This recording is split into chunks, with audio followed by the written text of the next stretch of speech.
Welcome back, or welcome if you're just now joining us. We're very glad you're here. I'm Stephen Rankin, the University Chaplain here at SMU, and it's my privilege to moderate this evening's panel discussion. We're going to walk on the wild side a little bit and go out of order than the way they're seated, and I, with my magical moderator powers, have permitted Art Carden to go last. So I will introduce them in the order that they will present, not in the order that they are seated. Our panel this evening, the earlier panel, you might say, was sort of an intramural discussion among four representatives of various parts of the Christian tradition. This evening, we have an interfaith panel discussion. So a shared enthusiasm for free market economics, different viewpoints in terms of religious faith and tradition. So with that in mind, these are our panelists for this evening. I also want to say they're all noted authors. We'll skip that part of it and just give you one or two things regarding each. First is Father Robert Sirico, who is the president of the Acton Institute and the pastor of a thriving parish. He will go first, and then Russ Roberts, research fellow at the Hoover Institution and host of Econ Talk, a well-known podcast. Third is Imad-ad-Dean Ahmad, the president of the Minaret of Freedom Institute, a Muslim chaplain at American University in Washington, D.C., which, by the way, is affiliated with the United Methodist Church. And he also teaches a couple of courses on Islam at the Wesley Theological Seminary, United Methodist Seminary. And then finally, Art Carden, professor of economics at Samford University, and he writes for Forbes.com. So we'll follow the same format this evening, about 10 minutes each. Then I'll have a few questions for us to discuss, and then we'll turn to the audience. Father Sirico? Well, I want to say what a delight it is to be here, and really an honor to be sponsored by the O'Neill Center for Global Markets and Freedom and the Center for Faith and Liberty here at Southern Methodist University. I'm encouraged to see the slow creeping Catholicism seeping in as a Methodist university offers wine and cheese before the event. So I compliment you on that. Flannery O'Connor was once asked at a seminar why it is that Southern writers so frequently employ characters who are freaks in their writings. And her response was, well, perhaps that's because we in the South can still recognize them. And in saying that, I think she reveals her own reputation as a hillbilly Thomist, because her understanding that there is a telos, there is a natural law, there is something toward which or that exists over and above our feelings and our sentiments, a reality that we ignore only at our peril. And I think very often in discussions about faith and economics and all of its variants, that people begin in the wrong place. We need to begin at the base, not just we're concerned about human beings, but a more fundamental question, and that is, who are human beings? And what my faith informs me about human beings is the following. And by the way, this is accessible to anyone who cares to reason. The most obvious thing about the human person is that we are corporeal, we are physical. In fact, we are situated in a physical reality, which is why in the second instance the question of economics arises. Because what economics is, among a whole variety of definitions, is the use of scarce resources to satisfy human needs. But those scarce resources arise from the context of scarcity and the material world in which we live.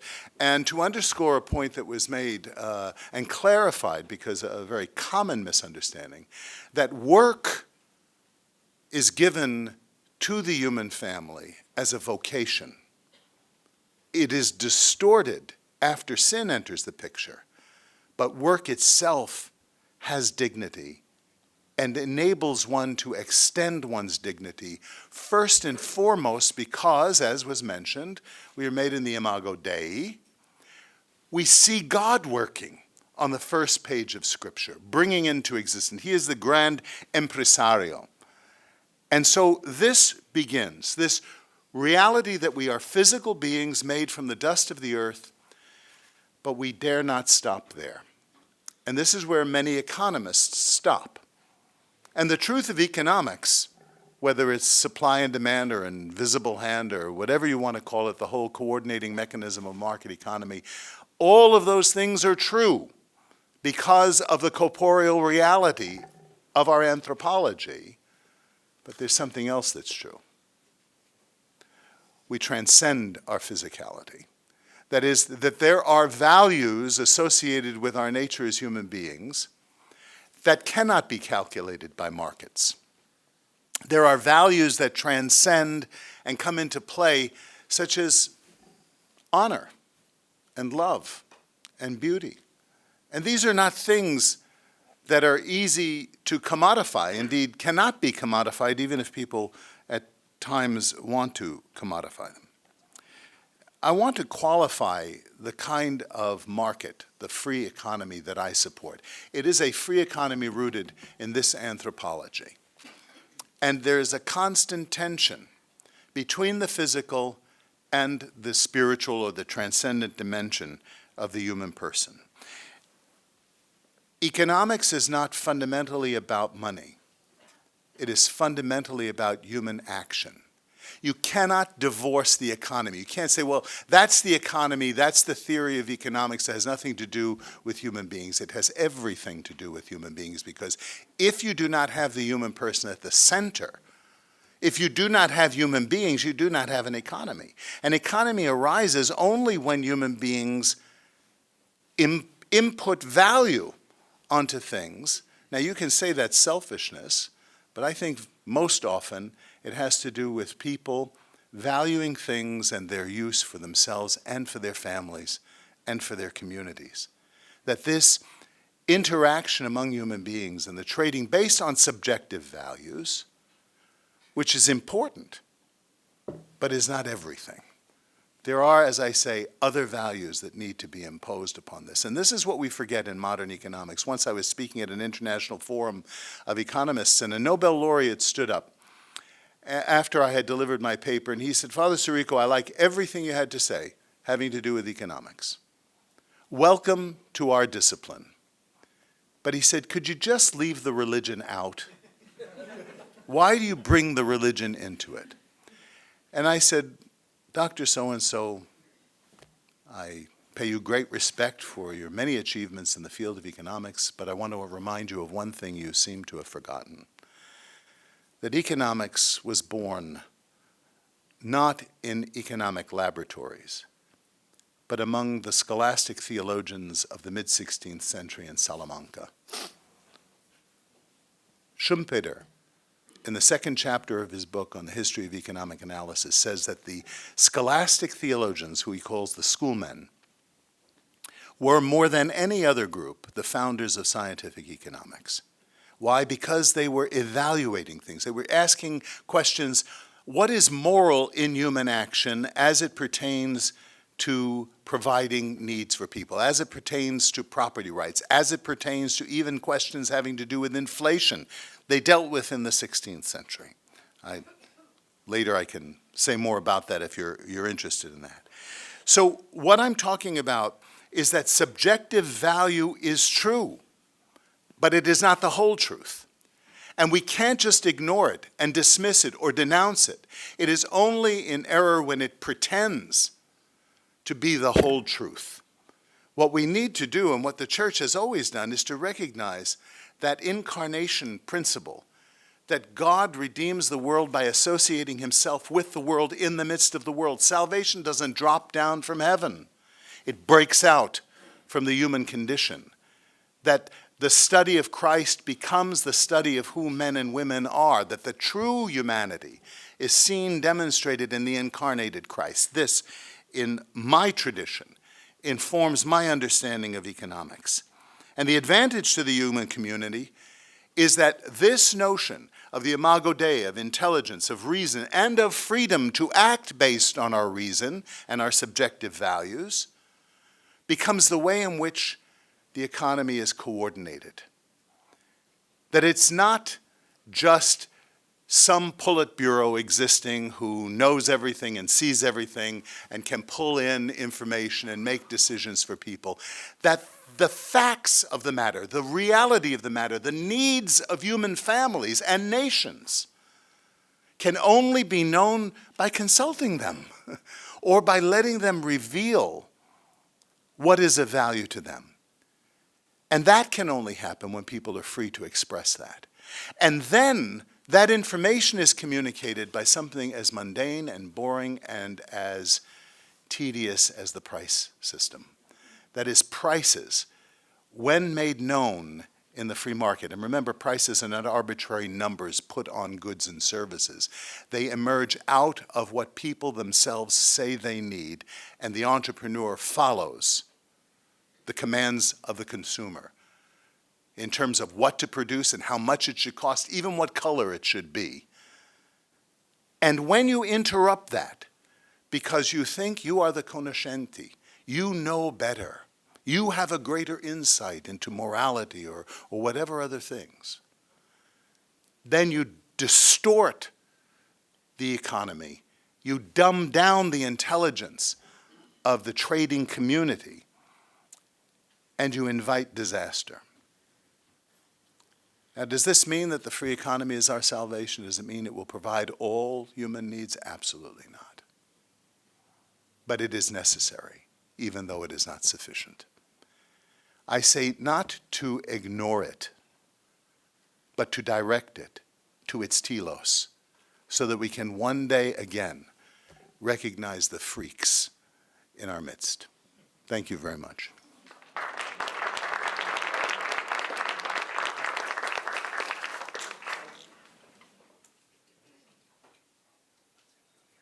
So I'm tempted in response to that to say, especially given that I'm the Jew on the panel, everything he said except for the Christ part, okay?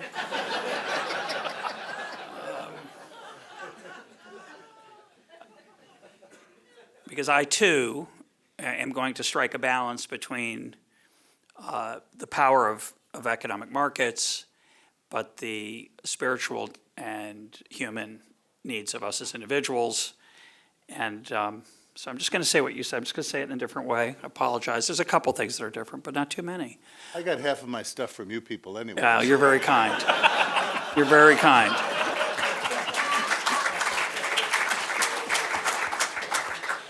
I think he meant as economists, but maybe not.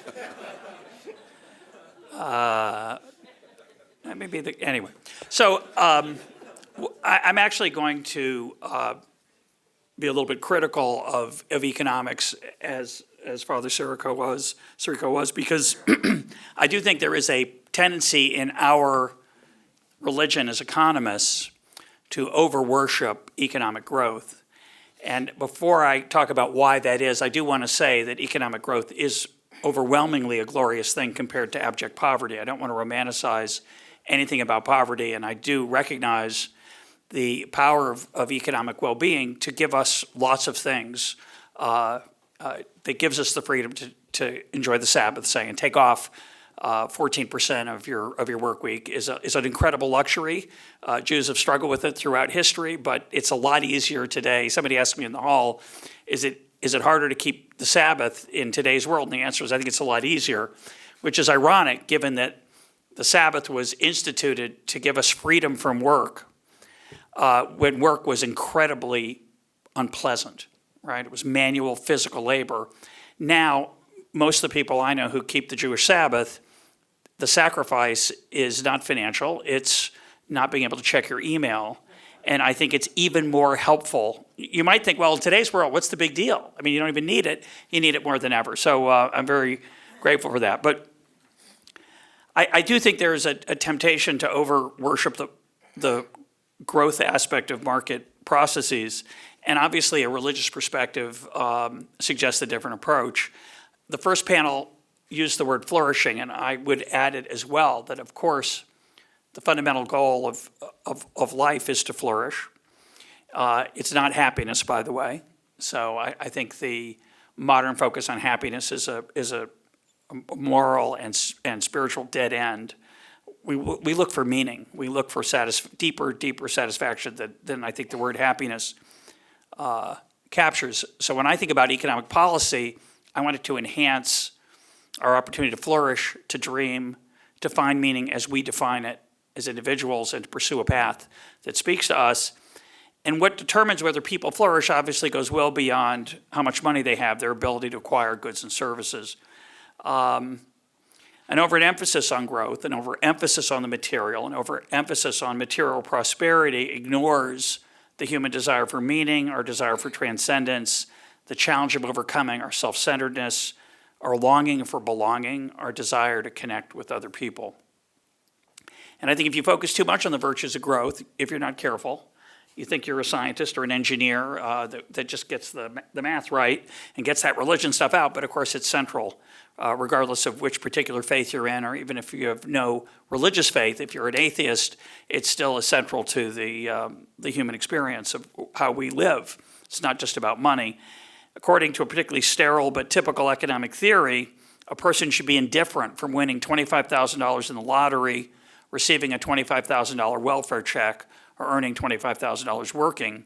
In fact, in the standard economic model, the best outcome is to get the welfare check or win the lottery, because then you have more leisure, and leisure is good and work is bad. And we had some interesting conversations about this in the first panel. For many of us, we are blessed. It's a very modern phenomenon. It's an incredible first world luxury that we enjoy our work. How many people here more or less enjoy their work? Raise your hand. We're really unusual in the human history. We're in the top 1% in that dimension by far. But I do think we do have a lot of our meaning and our sense of self tied up in our work, and it's not about the money. Money matters. As Bruce Yandel, the economist, says, I love my work. If they didn't pay me, though, I wouldn't show up. And he's onto something there. So money matters, but it's not everything. The Talmud asks, who is rich? And the answer is one who is content with what one has. There's an idea in Judaism, which is tikkun olam, the repairing of the world. The idea of tikkun olam, which goes back centuries, perhaps longer, but it certainly saw its most poetic expression in the mystical writings of around the 17th century and later in the Hasidic world. The idea is that the world is broken, that we're here to fix it. We're here to fix the broken heart, to fix the broken dream, and to fix that which is broken within ourselves, to encourage people to reach for the sublime and the transcendent rather than merely the material. And certainly it's also about helping people who are suffering, whether it's from poverty or disease, but material prosperity is not all that matters. So free markets are important, but not simply because they help us prosper materially. I'll give you an example here that captures it for me. I'm a passionate, as anyone who knows me knows, I'm a passionate defender of free trade. And when NAFTA was being considered back in the 90s, there was a town, Arcola, Illinois, where brooms were made. And it turned out that if NAFTA passed, that we were told that town would basically shrivel up and die. The brooms from Mexico would destroy it. There was a large tariff on brooms at the time. And this town would be, all the jobs would be lost and the community would be destroyed. And so the question was, is it worth it to have cheap brooms if it destroys this town? That was the debate. And I thought that was the wrong debate. I'm going to tell you why. First, a footnote. Most of the workers in that broom factory were Mexican. They were really good at making brooms. They'd been bussed in when the factory was born. So what really was going to happen is that when the factory closed, they were going to go back to Mexico and work in Mexican broom factories. Whether that was good or bad, I don't know. But that, of course, wasn't the way it was portrayed. The factory's still there, by the way. Very interesting. They're making other kinds of brooms, so that's a whole other story, the way that the media tells these stories. But this town became a big deal. It was written about a lot. And I thought that was the wrong question, because the right question is, do you want to live in a static world or a dynamic world? Under capitalism, under free markets, it's true it gives us cheap brooms and it gives us cheap clothes from China. That's a bad bargain if that's all we get out of it. If that destroys communities, if that destroys jobs, who would be in favor of that? So that's not the reason I'm a free trader. I'm a free trader because I want to live in a world that is much more dynamic. And what does that mean? What it means is that I don't want to preserve that broom job. I'm going to let that broom job go. And I'm going to let people have more money to spend on things other than brooms, which is going to create more opportunity elsewhere. And that's going to be a chance for the next generation to shape its life and its desires and dreams according to its skills and opportunities. A friend of mine grew up in Lawrence, Massachusetts. His name is Don Cox. He's actually the first guest on Econ Talk back in 2006. And Don grew up in Lawrence, which is a mill town. And his mom said to him once, "Don, isn't it sad that the mills are gone?" And Don said to his mom, "Would you want me to work there?" "Oh, no, not in the mill. It's a horrible life." "You glad I'm a professor?" "Yeah, well, one of the reasons you can have professors is because we let the mill jobs go to South Carolina, and eventually we let them go to China, and that allowed people to spend less on their clothes, which let them spend more on other things, and that included college tuition." So it's a complicated system where the real virtue of markets isn't cheap stuff. And I think that's a terrible mistake that we make all the time. The real virtue of markets is the chance to express yourself, to carve out a niche for yourself. And my other favorite example of this is The Truman Show. How many people have seen the movie The Truman Show? So Truman has this little ritual. He's a ritualist person, and turns out he doesn't realize he's living in a fake world. Everything's choreographed except for him. He thinks he has free will, but he doesn't, because he's a victim of his habits. And one day he goes off the path. He decides to do something a little different. And the person who's running the show goes nuts but that's the world. We get to be Truman like that every single day. You can have the greatest coffee in the world if you want, or you can give up caffeine. You can have all the choices. So I just want to mention that my passion for free markets is not about, quote, my standard of living. My passion for free markets is about the opportunity to live our lives in the fullest way possible. I just want to mention, given the first panel, I don't think it's anything to do with greed or selfishness. It's about the natural human, it's about channeling the natural human urge of self-interest, which we all have, good and bad, and to channel in ways that require us to help other people if we want to be successful. I want to close with an aspect of repairing the world that I think is often forgotten. People think of our policy choices as between the government solving this problem or business solving the problem, the government or the market, government or the market. The market is one piece of what I consider the voluntary system. So it's not, to me, government versus the market. It's top down versus bottom up. Bottom up means undirected. It means solutions emerge from the choices we make. There's two types of emergent bottom-up solutions. One of those is for the market. It's really good at giving us what we want. A lot of times what we want is not so good for us, as was raised in the first panel, but I'm really loath to decide what is good for us and what isn't. So I want to leave that to religion, to preach, and to save your soul. I think that's glorious, and I want government in that business. I want it out of that business. But the part of the voluntary bottom-up sector that's important is what was mentioned earlier in the first panel is civil society. The institutions of church, synagogue, and mosque, the bowling club, the communal things we join voluntarily, the ways we make the world a better place through nonprofit, not profit and loss, not bottom line, but through donations of our time and treasure to transform other people's lives as well as our own. And I think that's underappreciated as a choice of policy. I'll just mention there are many, many wonderful organizations out there. Give them your money.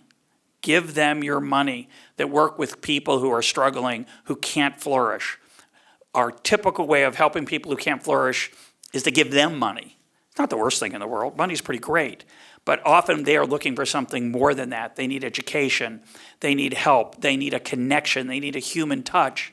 And organizations on the ground as part of civil society that are nonprofit, non-governmental, non-business are doing that. So when I want to get rid of the public school system, which puts me in a very small group, it's a hard sell. People say, oh, are we going to have just businesses run schools? Well, that wouldn't be very good. I wouldn't think that would be a very good solution. I want to have charities, foundations, philanthropists create lots of good schools that compete in the marketplace, and they will serve people not to make a profit, because that would lead, you know what that would lead to if you did that? That would lead to like poor people getting really crappy schools. That's what we have. It's a horrible thing. It's a horrible thing. So we want people to flourish. We need to give them a decent education. And if we do that, the current system is failing them terribly.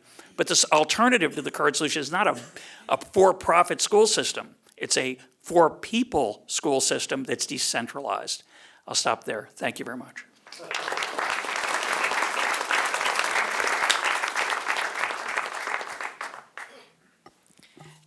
Bismillah ar-Rahman ar-Rahim, in the name of God, the compassionate, the merciful. Allow me to greet you with the traditional Muslim greeting, Assalamu alaikum, peace be upon you. I'm in a position where I can't just assume you know the context of my religion and talk about its economic insights, unfortunately. In fact, it's not just that people don't know much about Islam, it's that most of what they hear is wrong. So in 10 minutes, I have to give you a context, and then I have to talk about the economic insights that come out of that context.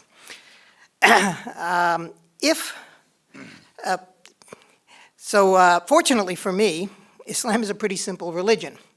The declaration of the faith has only two parts to it. There is nothing worthy of worship except God, and Muhammad is the messenger of God. If you don't remember anything else I say tonight about Islam, remember that it believes there is only one God. That is the God of Abraham, the creator of all things. Not just the creator of this universe, but the creator of all the worlds, all the universes that there are. And the second part about Muhammad being a prophet doesn't mean that he's the only prophet. It means he was the culmination of a line of prophets that includes all the ones you read about in the half that he got from him, and the other half that that he didn't. They're all mentioned. They're mentioned in the Quran. Many of them by name, and some of them by indirectly. But we believe that Muhammad, peace be upon him, was the final prophet in that line. So, why this is important is because it not only does it explain why a lot of what I'm going to say is going to remind you of what they said, it's the same tradition, but also this idea that there is none worthy of worship except God is so essential because it leads to everything else in Islam. Every individual is directly responsible to the Almighty for their actions. In Islam, one of the big differences between Islam and the other previous traditions is we do not believe in original sin. So I'm going to start with the parable in the Quran about the story of Adam and Eve, and this is going to sound very familiar to you. Differs in a few details, but the details are quite significant. In the Quran, it says that God told the angels he's going to create a vicegerent on earth. The word vicegerent, I'm translating as vicegerent, is khalifa in Arabic. An agent on the earth. And the angels say, are you going to put the earth in charge of someone who's going to create mischief and shed blood? The angels, who have no free will, are incapable of doing wrong. But God is going to create a being in whom he's going to breathe of his own spirit and give free will and give the ability to choose between right and wrong. And the angels don't understand. God says, I know what you know and what you do not know. He creates Adam, breathes of his spirit into him, and he says to the angels, tell me the nature of things. The word is also names, but names is understood to mean nature. The angels say, we only know what you tell us. Having no free will, they're incapable of original knowledge. God says to Adam, tell them the nature of things, and he does. And God says to the angels, bow down before him. It seems curious. Why would he tell the angels, who never do anything wrong, to bow down before a creature who might? Because a creature who chooses to do right is superior to one that just does right because it can't help it. The angels are in the same class, morally speaking, as a rock that rolls down a hill or a planet that swims in its orbit. Adam is special, and Eve is special because they can choose, and that puts them in a higher level. Among the angels is a being who's not an angel. The Quran says he's a jinn, which means he does have free will, and so he doesn't bow down. He's called Iblis, but when he refuses to bow down, he's called Shaitan, Satan. And God says, why did you not bow down with the others? And he says, because I'm better than he is. You created him out of clay and me out of fire. Now, I've always thought that if Satan had said, I only bow down to you, God would say, okay. But he didn't. Satan is portrayed not as the enemy of God, but as the enemy of man. He is jealous of man. He hates man. And Satan asks, when God puts man in the garden, he says, you can do anything you want here. There's only one rule. You just stay away from this one tree, which is not in the Quran called the tree of knowledge of good and evil or knowledge. It's called the tree of harm and transgression. It's a prequel to our life on earth, whereas we are here to do good and to avoid evil. And what that is really complicated sometimes. For them, it was simple. Just stay away from this one tree. That's all I'm asking. Too hard. Satan suggests that they go eat of the tree. That way they'll live forever. Of course, that was a lie. They already had eternal life.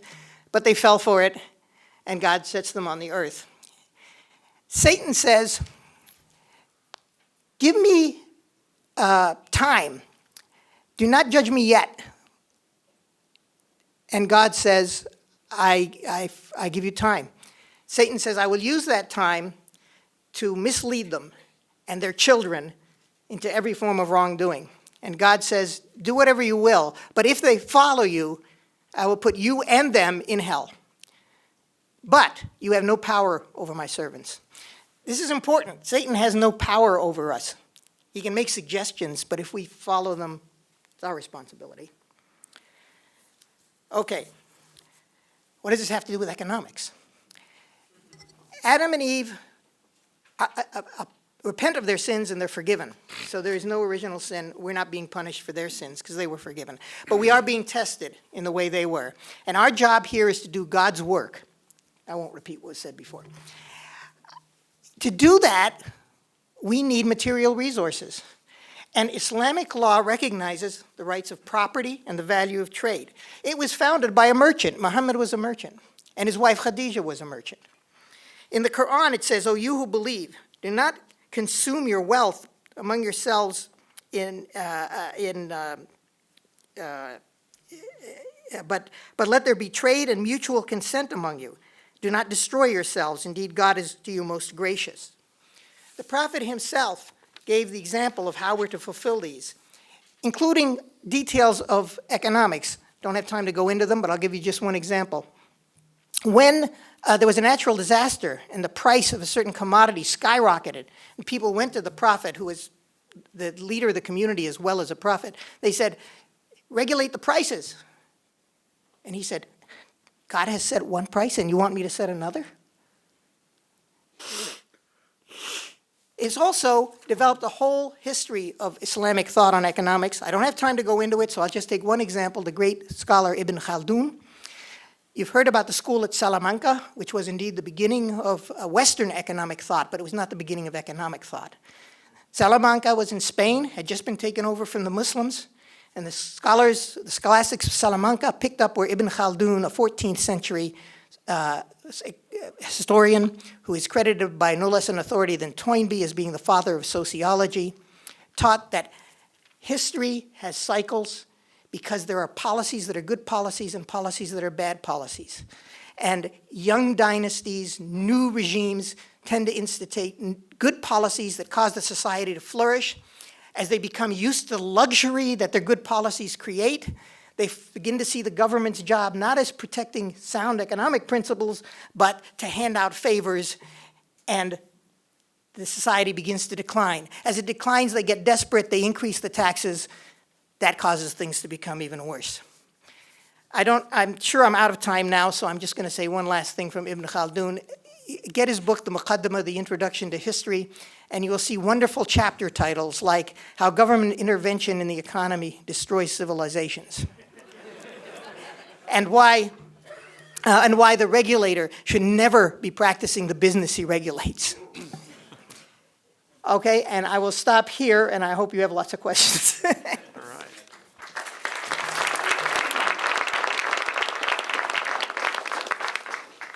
So I really appreciate the opportunity to be here. Like I said at the beginning of the panel, like this has the beginning of a joke written all over it, almost. I'm a professor at a Baptist university, so I get a lot from you guys and a lot from you guys, and I agree with an awful lot of what is said here, with the exception of the original sin part and a couple of other minor differences that we can probably try to iron out. We'll probably try to iron those out before the evening is over. But what I'd like to do is just say a couple of quick things about the instrumental value and importance of free markets, voluntary exchange, and private property. And then I'd like to say a couple of things about how markets enable us to respect dignity. Not how markets make us respect dignity, or how markets force us to respect dignity, or how we can respect dignity in markets, but how markets actualize our respect for others' dignity. And I want to do all this in the context of a verse of Scripture, Galatians 6:2. And again, I'm a professor at a Baptist university, and one thing that we do is pull Scripture sometimes from its context. In this case, I don't think that's what I'm doing. In Galatians 6:2, we're told, "Bear one another's burdens and so fulfill the law of Christ." And the best set of social institutions within which we can bear one another's burdens, I submit, is the free market voluntary economy.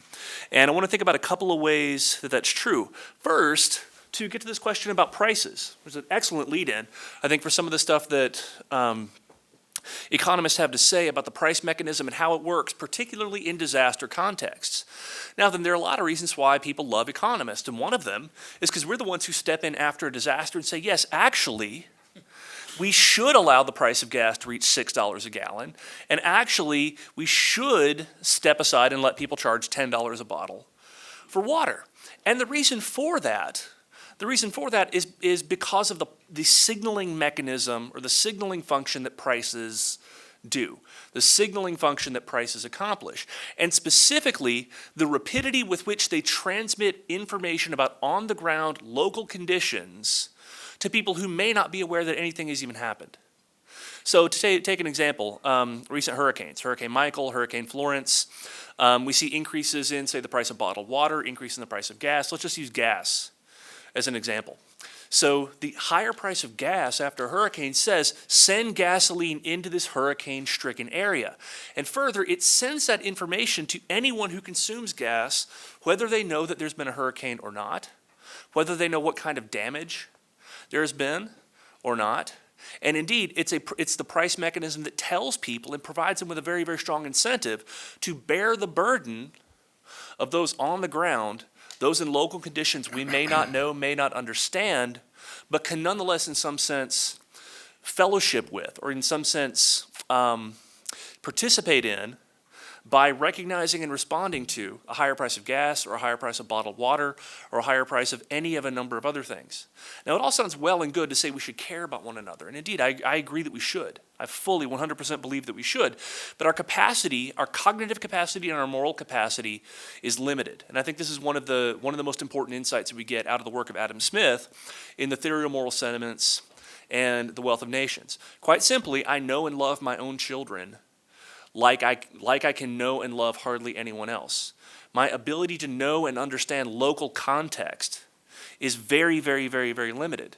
And indeed, I think, just kind of by way of digression, I think that this is to the extent that economists have a lot to repent for, and believe me, we have a lot to repent for. One of those things is a tendency on behalf of economists to swoop into countries or societies or situations where we don't know, we don't understand the culture, we don't speak the language, and say, hello, we're here to fix you. I think that's something that is fundamentally beyond our cognitive and moral capacity, but the price mechanism is essential if we're going to share in and bear one another's burdens. A second setting in which we do that is in insurance markets. And what is insurance? What is insurance if not the sharing of one another's burdens? By innovating and coming up with new ways to insure risk, to price risk, we come up with newer, better ways to bear one another's burdens and ultimately reduce the impact and reduce the negative effects of these kinds of disaster situations, these sorts of scenarios, these sorts of really, really bad things that happen periodically, whether it be health, whether it be life, whether it be car, whether it be property, whether it be any of a number of things. The market mechanism itself is a mechanism by which we're able to share the burdens of people we may not know, and quite honestly, people we may not like if we met them, in a way that we cannot, in a way that we, let me back up for just a second. Okay. We can't share the burdens of people we don't know, people on the other side of the world, in the same way that we share the burdens of our families and our close friends. Market mechanisms allow us to do this by transmitting prices. So the third thing I'd like to do, and this is going to kind of bleed into these questions or these points about the relationship between markets and respect for human dignity, and that's the role of market mechanisms in overcoming poverty. The Brookings Institution recently released a report about what is quite honestly the most important thing that has happened this year that no one is talking about. And that's the fact that by historical standards, by global standards, more than half the people in the world now have what we might call a middle income or a high income. We spent a good bit of time in the first panel talking about inequality within relatively wealthy societies like the United States. But globally, inequality has been falling with the liberalization of China, the liberalization of India, the adoption of the institutions of economic freedom around the world. So while it is true that there's a larger gap, at least in terms of money income, between the very, very, very high income and just the high income folks in relatively wealthy countries, the rest of the world is catching up, and the global income distribution is coming to be far more equal. And who's doing it? So one of the panelists earlier said you don't get $50 billion without stealing, and to a certain degree that's true if you're a dictator. A lot of dictators who were billionaires, and they got it by stealing. Bill Gates, however, did not get his billions by stealing. Jeff Bezos did not get his billions by stealing. Steve Jobs and the Walton family did not get their billions by stealing. And indeed, if we're to trust the estimates of William Nordhaus, the economist who was recently awarded the Nobel Prize in part for his work on climate change, entrepreneurs capture about 2% of the value that they create for the world. So yes, Jeff Bezos is very, very, very, very wealthy. Sam Walton and his heirs became very, very, very, very wealthy, but they only captured about 2% of the value that they created for the world, the value that's spread out to the rest of us who have access not only to cheaper and higher quality goods and services, but more opportunities to flourish than ever before. I'd like to say just three more things about markets and respect for dignity, particularly with respect to people's tendency to indulge what Friedrich Hayek called the fatal conceit. And the fatal conceit, I would argue, is basically this presumption that we can step in and fix people. There's a recent working paper by Lant Pritchett from the Center for Global Development trying to estimate the effect of migration on earnings for the world's poorest and comparing that to very high quality interventions on the ground in the countries that the world's poorest live in. And he argues, I think very, very memorably, that the least we can do is better than the best we can do. Which I think one of the reasons why this is not going to be very popular is it doesn't flatter the conceit of humanitarians and people that Adam Smith would refer to as the man of system or the men of system or the women of system. He argues that the increase in earnings from, say, someone moving from, I believe Peru was one of his examples, moving from rural Peru to, say, Houston and painting houses is higher than, say, the best intervention we could do for them that would increase their income by, say, 10% on the ground in Peru,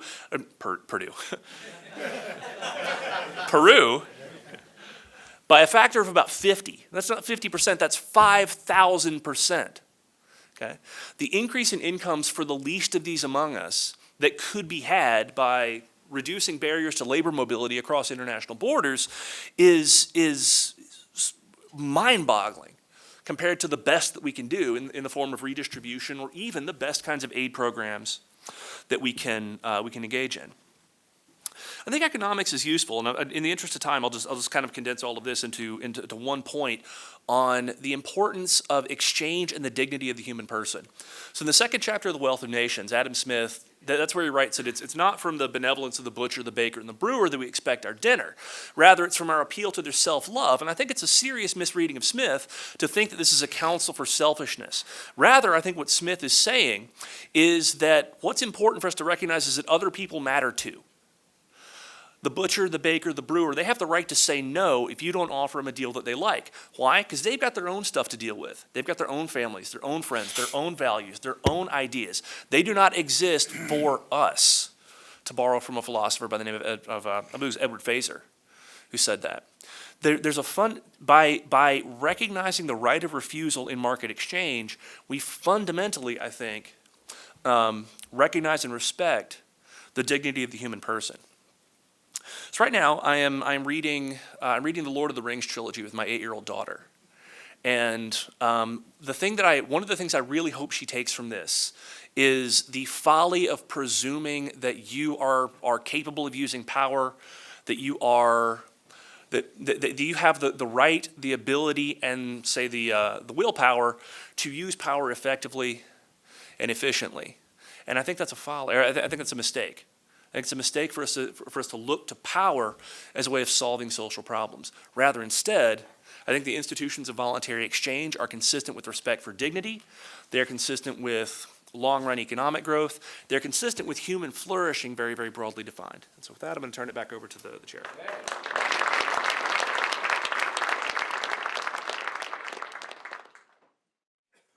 Thank you very much.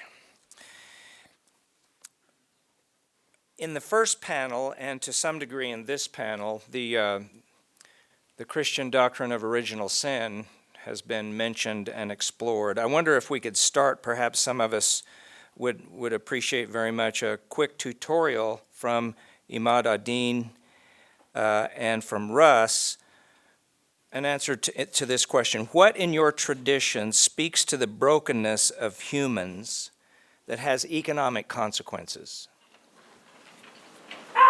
Oh my God. Let me turn over to my left here. Turn over to my friend on the left to answer first. My mind spins quickly. Okay. Actually, I'll be glad to. I don't know if brokenness is exactly the right word. Let's say the weakness. Okay. The Muslim view is that while man is not in the position of someone who is in need of salvation because of an irredeemable, short of God's grace, sin, but rather that he is someone who is weak. We are all weak compared to God. Only God is perfect. And we need religion to remind us of why we're here, our purpose as the Khalifa. And that what the purpose of religion is to prevent us, to give us the vision, to use that freedom that we have unquestionably been given in a way that is going to be the best for ourselves, for our families, for our neighbors, for our communities, and for the world. And that the danger in the economic dimension, the danger is not wealth itself. Having wealth or being poor themselves are no measure of one's virtue. The question is not how much money do you have. The questions are, how did you get your money? And now that you have it, what are you going to do with it? The Prophet, peace be upon him, in a hadith, the hadith, for Muslims, the Quran is the word of God, literally transmitted through the Prophet. And the hadith are these sayings that come, traditions from the Prophet himself and his companions. And the Prophet himself is reported to have said that on the day of judgment, the honest businessman will be alongside the prophets and the martyrs. So that being successful in business, if you do it honestly, is a good thing. And in that sense, it's quite consistent with the Protestant view of the value of work and so on. But the danger is being dazzled by wealth. As soon as you start looking at those numbers and you start thinking it is the money itself, it's the wealth itself, it's the mountains of gold I accumulate, rather than what did I contribute to the world in order to earn it, then you're going down that path into hell. I'm going to take this in a slightly different direction with the permission of the moderator. What was the first thing you said was the linchpin of Islam? What was the first phrase? That there's none worthy of worship except There's God. none worthy of worship except God. So I've been thinking a lot in our troubled times of David Foster Wallace, which is not the normal thing to think about in troubled times, but you may know of his commencement address. He gave a famous commencement address that's really quite spectacular, and it's about being a good person, among other things, which is what all commencement addresses really are. But it's really hard to tell people to be good in ways that stick with them and that actually have an impact, and it's pretty close to that. But he has a sentence in there, it's very short, it's only 2 words, and I recommend it to be remembered. It is, everybody worships. Everybody worships. Some people worship God, some people worship beauty, some people worship money, some people worship various isms that they think can transform the world. He suggests pick one of the old ones that's been tried and true, one of the old religions, not one of the new ones.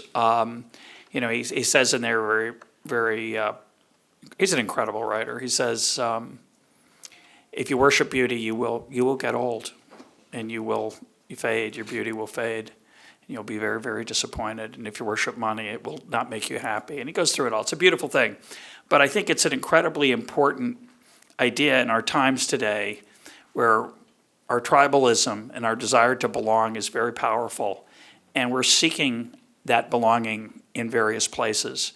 It's a very human urge, and to suggest that we should stop doing it is fool's game. It's deep within us, this desire to worship.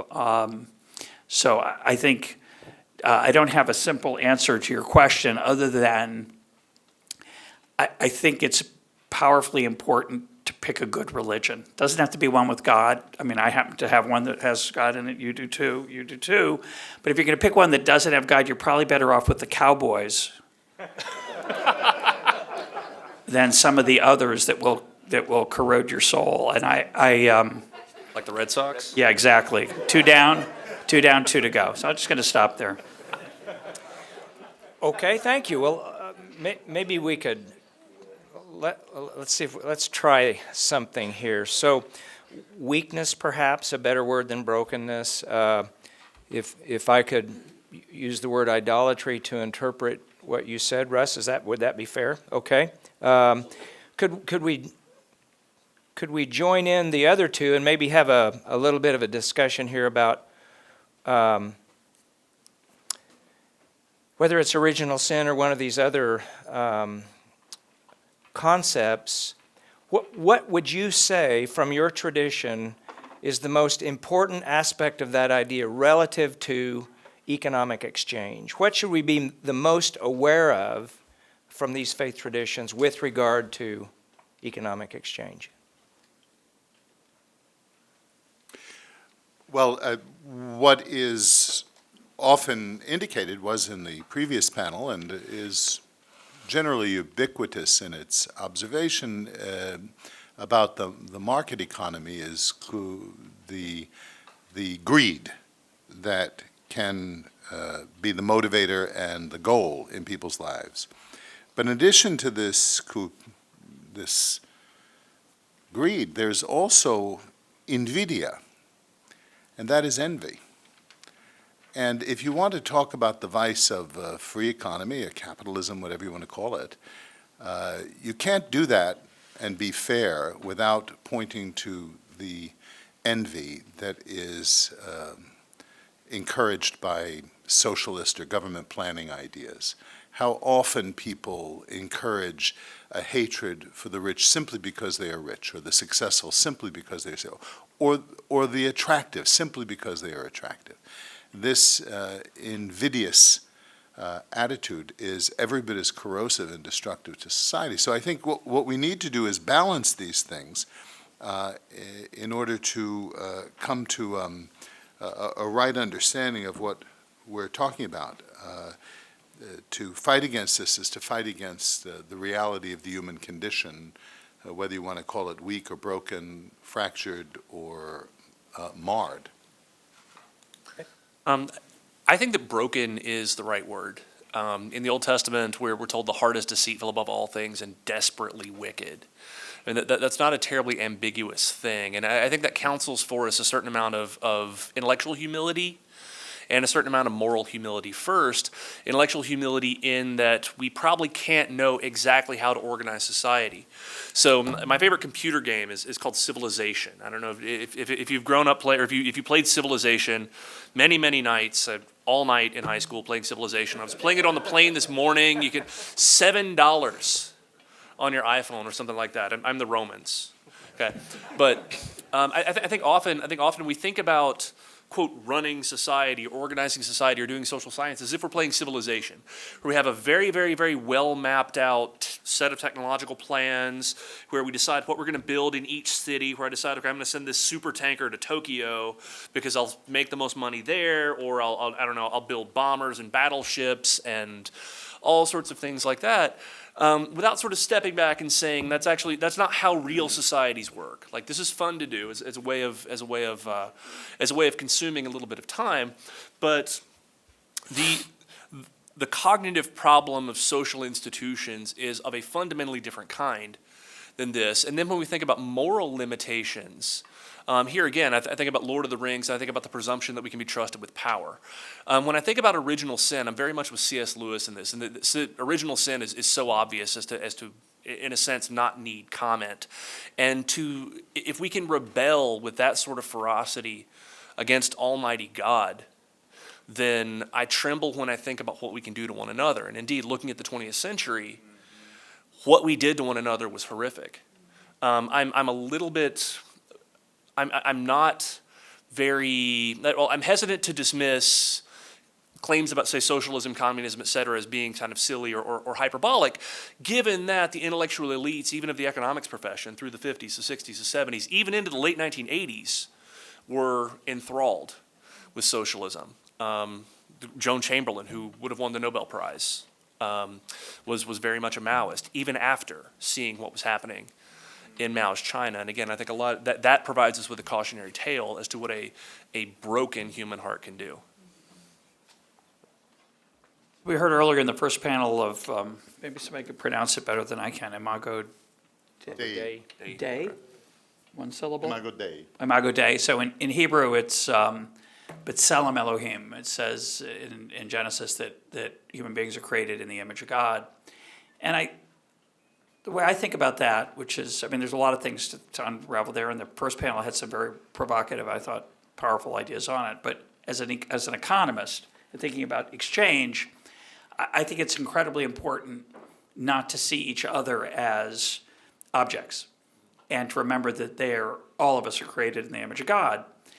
And you don't have to be a religious person to find this an attractive idea. I think it helps to be religious, but certainly a non-religious person, a person who doesn't believe in God, can accept the same idea. So when you get your coffee in the morning, you don't spend your whole time on your cell phone, and you look the person in the eye and you say thank you. When you get out of the Uber, which I did a couple times to get here and to get from the airport, I talk to the driver. When I get out of the Uber, I say thank you. I don't see the Uber as a driverless car. It may be one day, right? But right now it has a human being who's partially in that job for the pleasure of human interaction and not merely to serve me. They're happy to serve me. They're paid to serve me.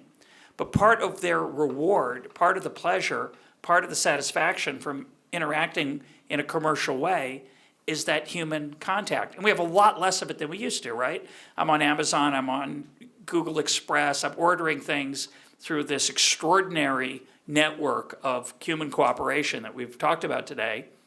But a lot of the time, it's the person who drops off the package at my door, it's the person who's at the wheel of my Uber car, and it's incredibly important, it's incredibly easy to see them as merely, as not human. Is not created in the image of God, of not having agency, of not having emotion, of not having a human soul. And I think the more we can recognize that, and it's very tempting, by the way, and in economics, it's evil that we teach our students to just maximize stuff. I think that's an incredible misunderstanding of what humanity is about. And we need to go back to the Adam Smith of the theory of moral sentiments, who understood this deeply. We interact with human beings. It's what makes our lives sing. It's not the stuff we get. Stuff's good. I love my phone, love my watch, I love my gadgets, I love my camera. They're all nice. But when I interact with another human being, to recognize that they're another human being, and I had one more thing to say. Oh yeah, leave money on the table. Don't teach your children. Don't be the person who gets every last cent out of the transaction. It's great to leave money behind. It's great to tip a person you're never going to see again. Economics actually says that's irrational. How disgusting and pitiful is that about the description of the human condition? Tipping someone you don't expect to see again is irrational. That's crazy. Of course it's rational, because you care about more than just how much money you take home and is left in your wallet at the end of the day. So I just think it's, for me, the give and take. Wordsworth said, getting and spending, we lay waste our powers. That's if we're not careful. But there's no reason you can't be careful and recognize that the person across from you is a human being and not just somebody to serve you. Look in their eyes. They have a divinity there and a humanness there that you should recognize. I think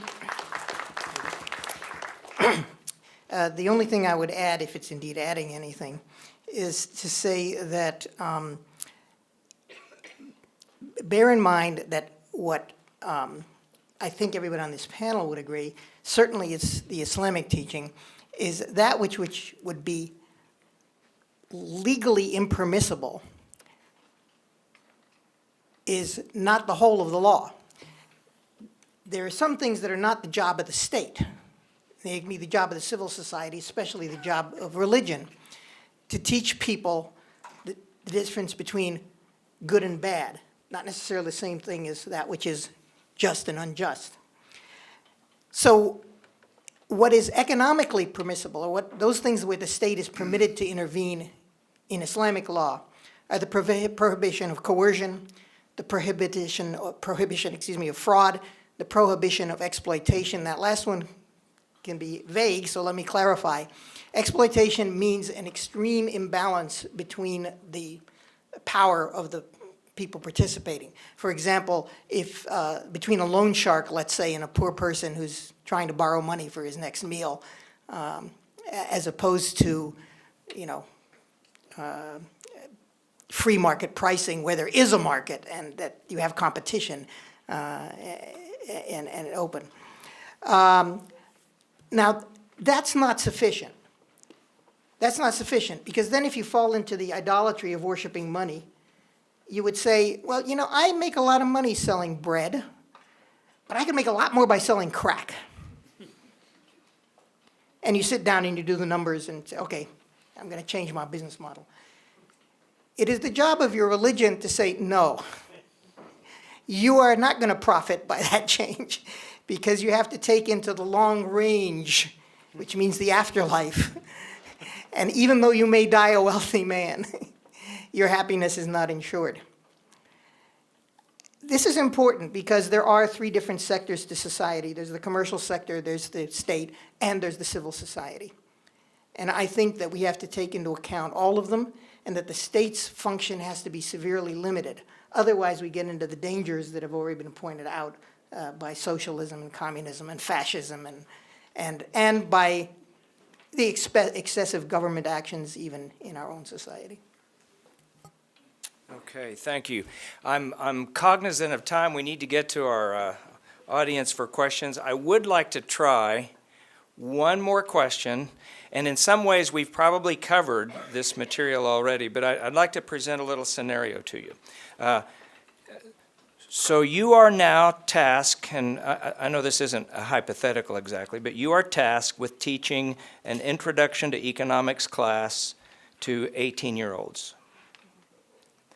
And they come into this class with a lot of ideas about becoming rich and famous. So it's not a blank slate. It's not a blank slate. What is the one principle from your faith tradition that you believe is absolutely essential to help them understand economics? And if you could, just kind of a brief answer there, but the one thing you'd want to get across. I'll begin, and I would say it is that piety is not a substitute for technique, because without technique, piety is helpless to make use of nature for the glory of God. I wish I had written that line. In point of fact, it's from Etienne Gilson, a great philosopher. And that involves the whole of the thing. That, in other words, It's not so much that we are fighting against gravity, to use the metaphor of the previous discussion. It's saying that we are working with gravity. And you don't have liftoff by ignoring gravity. You have liftoff by understanding what gravity does and being able to work with it in order to launch. Piety is not a substitute for technique because it recognizes the incarnational nature. And the fight against the market that we hear about so often is a fight that primarily goes on within the market. We call it competition. So I think those are the kind of core moral principles, recognizing the incarnation and the goodness of the material world. I would agree with those, and then emphasize the fallenness and the brokenness of the human heart. Again, I can't really stress this enough. Fortunately, I teach 19-year-olds, so they come in and they're past 18 and they've got everything figured out. So completely easy. But helping them understand that they're not the moral, intellectual, cultural, etc. superiors of the world. They do not have the prerogative to choose for others how to live. Yeah, I don't have an easy answer for that other than to say that the deepest thing I think economics understands, which comes out of Adam Smith and comes out of Hayek, is that there are things in the world that are not designed by any individual, that emerge from the choices we make together. The only part of that that's Jewish is that in the Talmud, in the section called Brachot, I think it's page 58a, Ben Zoma, who is living about 2,000 years ago, marvels that unlike Adam, who had to do everything for himself, and Eve, who had to do everything for herself, he has people who appear at his door with food and clothing and wonderful things, and it's the division of labor that allows that to happen. Rabbi Jonathan Sachs called that the dignity of difference. The fact that that we're different is a beautiful thing, partially because it allows us to cooperate in the ways that we've been talking about in this entire panel, through the fact that we don't have to do everything for ourselves. We don't have to be self-sufficient. We cooperate with others both intentionally in the organizations that I talked about earlier, such as charities. We cooperate intentionally in businesses as we work together to create a product that we hope will be successful. But we also cooperate unintentionally when we take a job that links us to thousands and thousands of people in this great chain of network of cooperation that's called a market. And there's something a little bit mystical and magical about that. Hayek called it a marvel. He was not a religious man, but he did call it a marvel. It's the closest I'd say he came to making a religious statement. I think the one thing maybe, and this is off the top of my head, that question taken by surprise, but I think the one thing would be that it's very important in Islam to avoid arrogance. And that's one of the things that I think Hayek shows us, is not to be so arrogant as to think that we know everything, we can fix everything, but to avoid that fatal conceit, to be able to recognize that things like prices in the market, for example, and one could quote that hadith I quoted before to justify it on a religious basis, that the prices in the market are telling us things that we need to know. And instead of saying, no, we know better than the market, we're going to change the price, to instead say, let's use this information, maybe analogous to the example Father Sirico made about, knowing the laws of gravity is the way that you get to do stuff. It's not a kind of fatalism. It's rather intelligence. And to combine freedom with vision in order to try to make life better for everybody. Okay, thank you. Well, let's...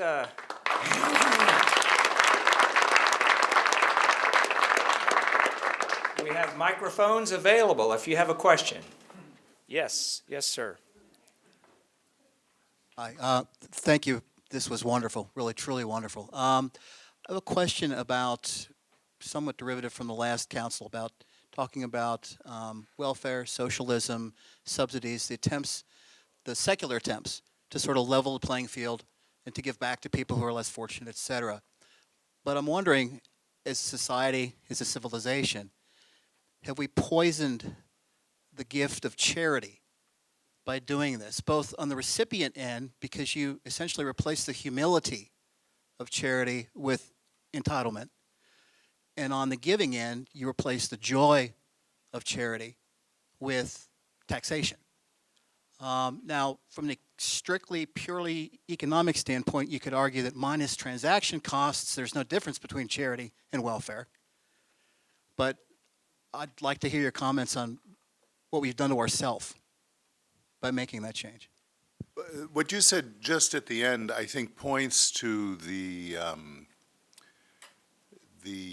dichotomous presupposition that people bring to these questions. That is, to think that economics can separate itself from the real world.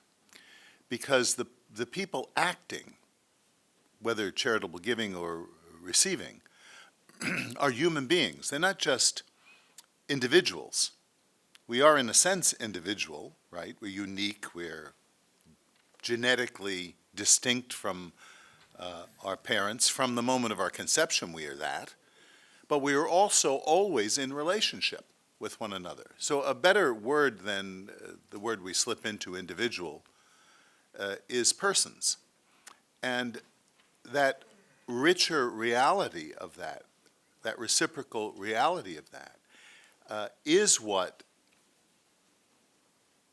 the state fails at, and these economistic economists fail at, in seeing the rich connection. I mean, after all, it was really a biblical idea that invented the notion, and it built over time, of charity as an institution and institutional and international institution. It's the notion that we give not because you are of my faith, but because I am of my faith.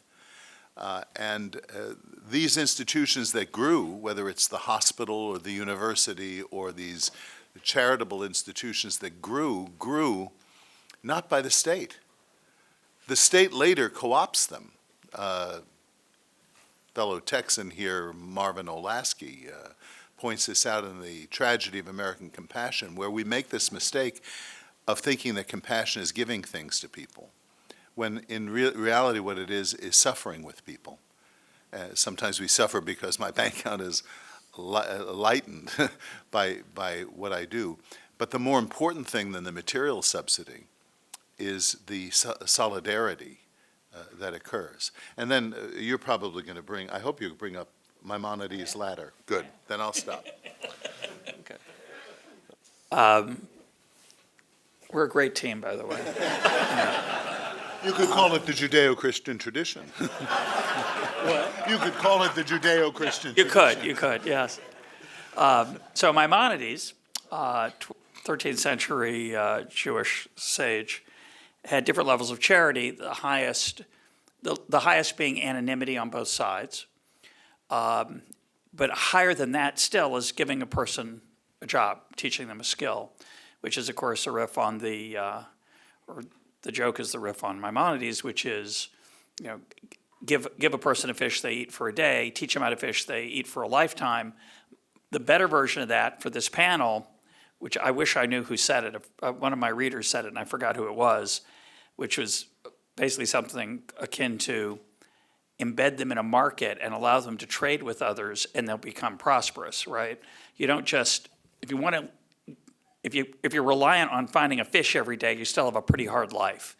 But if you can build a fishery and a trading business and sell fish to a large group of people, you have a chance to avoid economic insecurity. So I'm very sympathetic to the idea that we've destroyed some of these bonds. Of course, it goes way beyond charity. We've destroyed the family, right? I don't have to take care of my parents anymore because the state takes care of them through Social Security. I don't have to take care of my marriage is not an economic necessity anymore because we have welfare.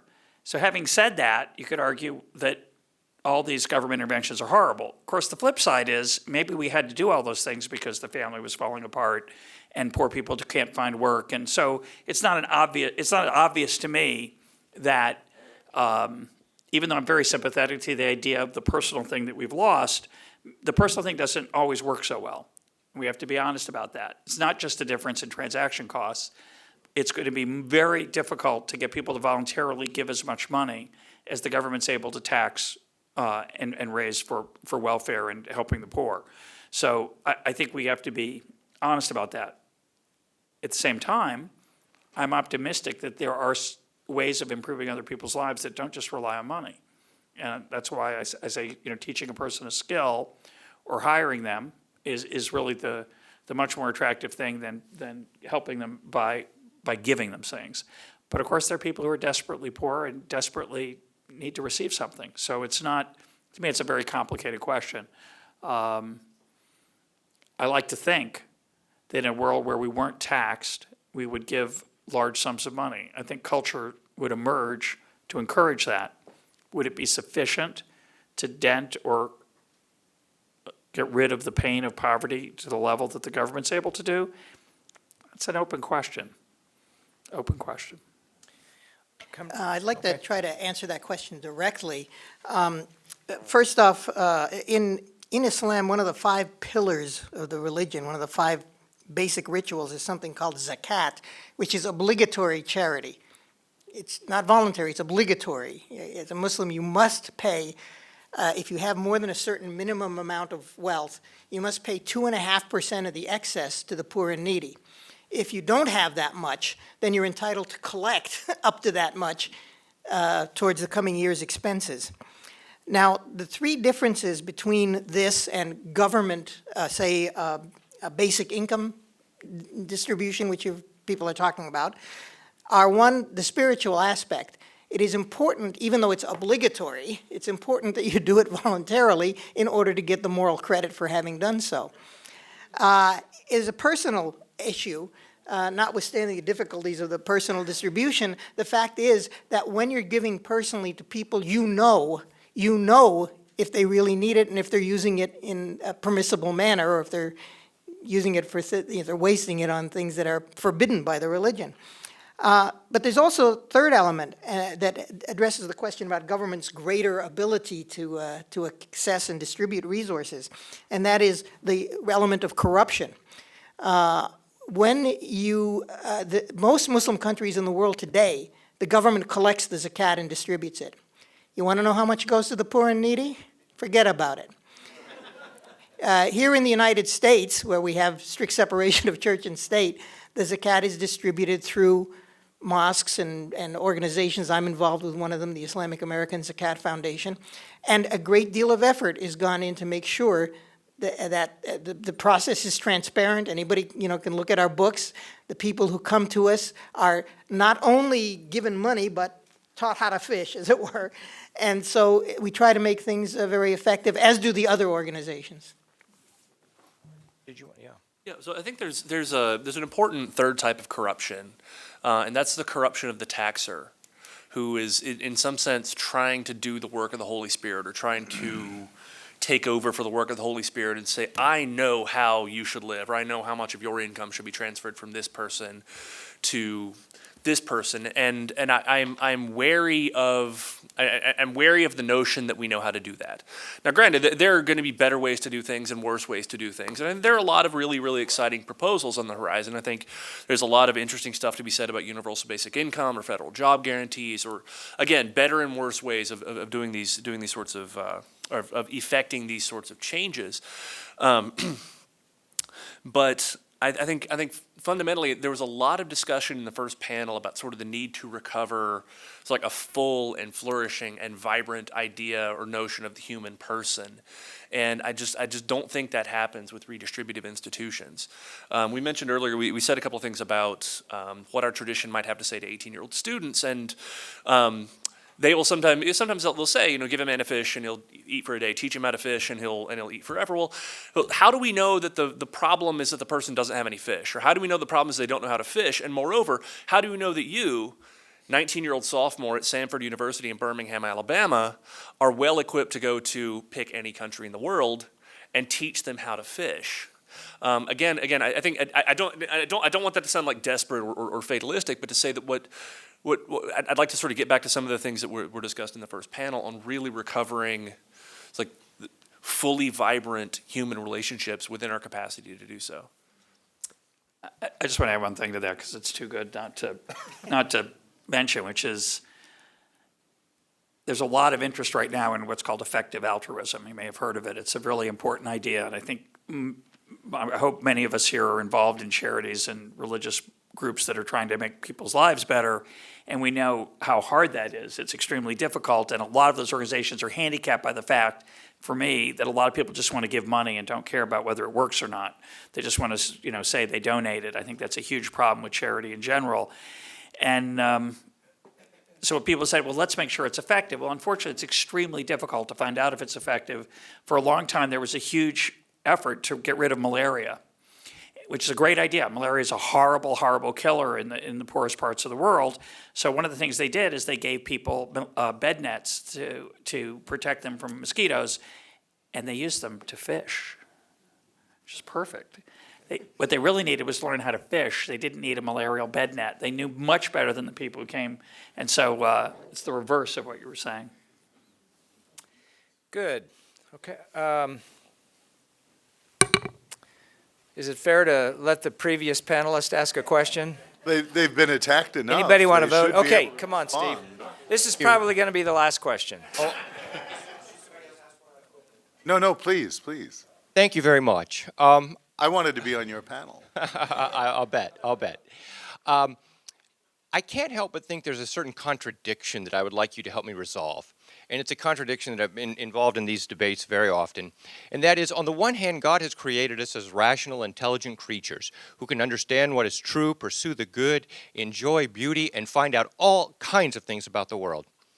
But on the other hand, when it comes to economics, no one has the ability to understand and plan ahead, so we're better to use voluntary preference and not sort of get in the way of unintended consequences, because using rationality and planning to achieve the good will do more harm than simply leaving it up to market preference. And that seems to me to be a kind of contradiction. Maybe I have it wrong, but I've never quite understood that. Yeah, you do have it wrong. Or at least what you've done is you've shifted the focus of the whole thing. When you started out, you said that God made us rational. Why can't we believe that rational people can plan? They can. Let them do it. That's the point.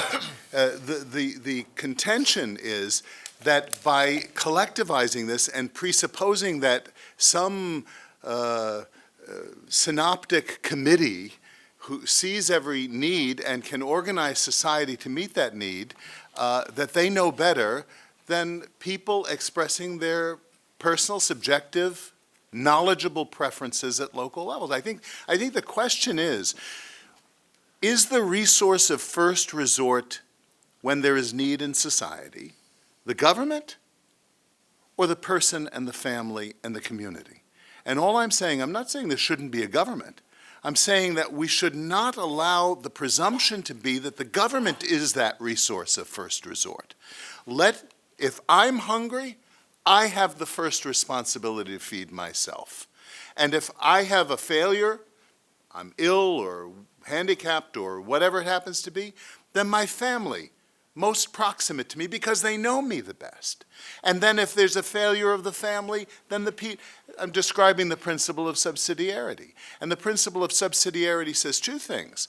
The government has the obligation to intervene when there are failures at these local levels, but then it should not presume to be a permanent institution. It should remove itself once that society functions again. And that goes to the other question of how do we reconstitute a society where other people see the imago Dei in the life and in the lives of other people. It's by letting people be proximate.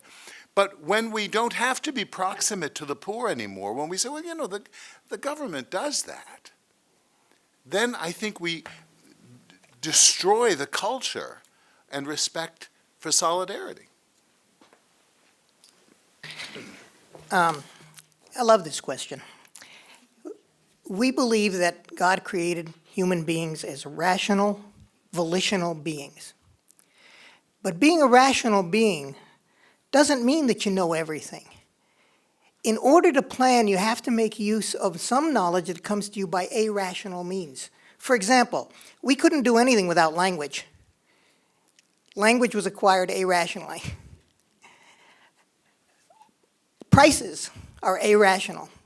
If you suppress the pricing mechanism, you're going to inhibit everybody's ability to plan, and you're just going to ruin the economy. But there's the other side of that, too. We're volitional beings. And the problem with putting planning in the hands of the state as opposed in the hands of individuals, families, and the elements, lower, fundamental, basic elements of civil society, is that you are taking away people's freedom of association and freedom of action. We have to be free to choose. Now, again, I'm not making an anarchist argument here. I'm not saying there's, nothing that should be forbidden by the state. I'm just saying that has to be just on an absolutely necessary basis.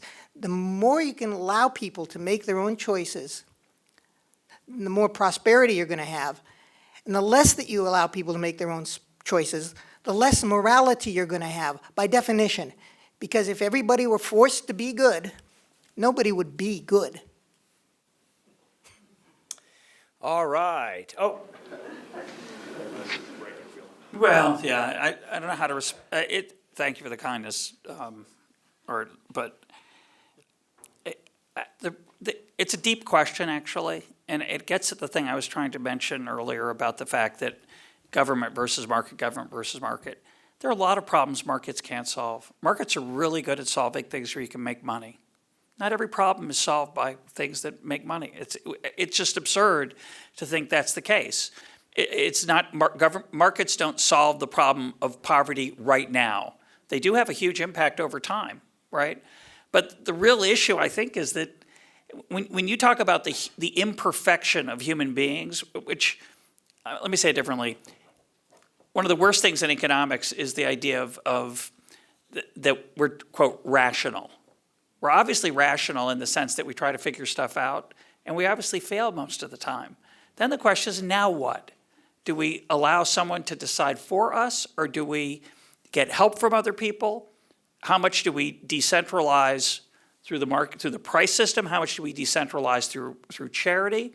And how much do we have to centralize through government and taxation? So I don't think in theory there's any difference between the way you and I see the world. It's not like, oh, I think markets solve everything and you don't. That's a straw man. Markets are flawed. Markets lead to, not markets, decentralized decision-making is terribly flawed. Everything is terribly flawed, right? You don't want to put in opposition to the market the decentralized solution, the one where everything goes great, where I've imposed the good things that we all agree on. That's not available as a choice. So we have to deal with the reality on both sides. Markets are flawed, government's flawed, charities are flawed, they don't have a measurable output, they waste a lot of money. They're all flawed. The question is, for any one problem, you can make a case that some things are better than others. But I don't accept the argument that, oh, I think everything works out great with the market, even though people are flawed and stupid. They are stupid. They make mistakes all the time. We know that. The question is, what's the most effective way to allow people to flourish? And that's a really hard question to answer. I tend to head toward the leave it alone, but I'm not an anarchist, and I do think we need government for lots of things. And you might tend to be more toward we need to intervene here and here because it's not working very well. And then the question is what actually happens in practice, not just in theory. Because we both have nirvanas that we think are possible with our perfect world of perfect markets or perfect government. They don't exist. all right, another round of applause for the panel. Thank you very much.